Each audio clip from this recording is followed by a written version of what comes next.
का उत्पादन पहले बढ़ाना है, गुणवत्ता तो बाद में बढ़ेगा।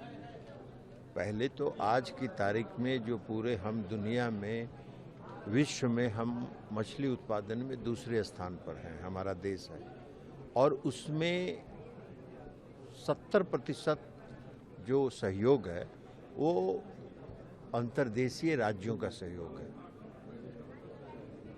लगभग 137% का ग्रोथ हुआ है पिछले 10 वर्षों में आदरणीय प्रधानमंत्री नरेंद्र मोदी जी के प्रयासों के कारण।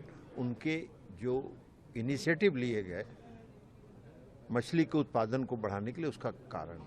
लेकिन आज भी हम लोग ये मानते हैं कि जो अंतर्देशीय राज्य हैं उसमें मछली के उत्पादन को और बढ़ाने के अपार संभावनाएं हैं, और उन संभावनाओं को तलाशने के लिए हम लोगों ने आज यहाँ जो अंतर्देशीय राज्य हैं उनके मंत्रियों के साथ, राज्य सरकारों के साथ चर्चा की है, उनकी बात हम लोगों ने सुनी है। और बाद में सेकेंड हाफ में टेक्निकल सेशन भी होगा, उसमें लोग चर्चा करेंगे। इन सारे चीज़ों के बाद फिर हम लोग कोई आगे, प्रधानमंत्री मत्स्य संपदा योजना अगले वर्ष समाप्त हो रहा है, उसके बाद फिर आगे अगर ये योजना बनेगी तो उसमें क्या क्या और भी कंपोनेंट जोड़ा जा सकता है, उसमें और क्या सुधार किया जा सकता है 5 साल के अनुभव के आधार पर, उन सारी चीज़ों पर उनका परामर्श लेंगे और फिर उसके आधार पर हम लोग आगे बढ़ेंगे। मिनिस्ट्री में किस स्तर पे इनलैंड फिशिंग देश में है सर? कितनी मात्रा, कितना बढ़ाने का आपने लक्ष्य तय किया है? मैंने बताया कि हमारा 10 साल में लगभग 134% प्रोडक्शन बढ़ा है इनलैंड फिशिंग का। पूरे फिशिंग सेक्टर को अगर आप देखेंगे तो 103% का ग्रोथ है पूरे देश में, और उसमें जो इनलैंड फिशिंग है उसका योगदान सबसे ज़्यादा है। ये मैंने पहले भी आपको बताया, तो उसमें काफ़ी ग्रोथ है और अभी और संभावनाएं हैं, अपार संभावनाएं। मिनिस्ट्री में देश में और कोऑर्डिनेशन की बेहतर कोऑर्डिनेशन नहीं है, जिसके कारण जो आपका लक्ष्य है या जो आप कोई कोऑर्डिनेशन का अभाव नहीं है। और इसलिए कि जो ये मछली का उत्पादन जो है वो राज्य का विषय है, राज्य सरकार उसको करती है। हमारे यहाँ योजनाएं आती है, राज्य सरकार अनुशंसा करती है, हम योजनाओं पर स्वीकृति प्रदान करते हैं। किस लक्ष्य पे काम कर रहे हैं, किस मात्रा के रूप में करते हैं?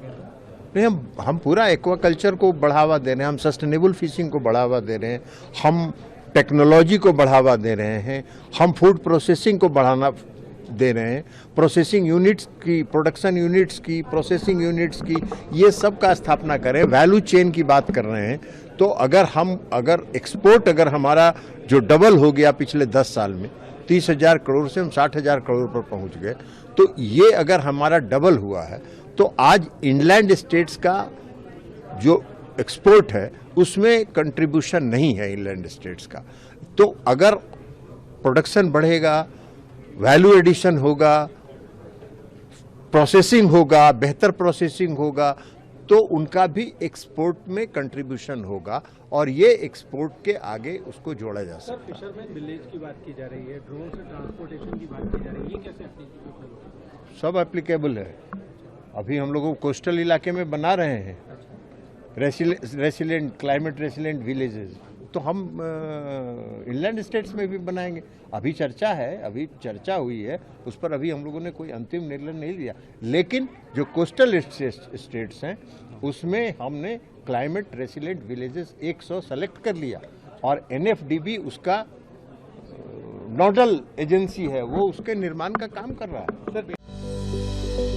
Welcome to K-Mall, a premium project by Kaleen Group. K-Mall is in the heart of Kolkata's electronic, garment and lifestyle hub, Khidirpur.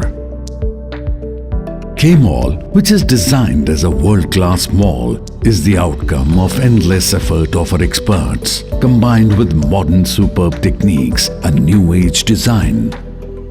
Book now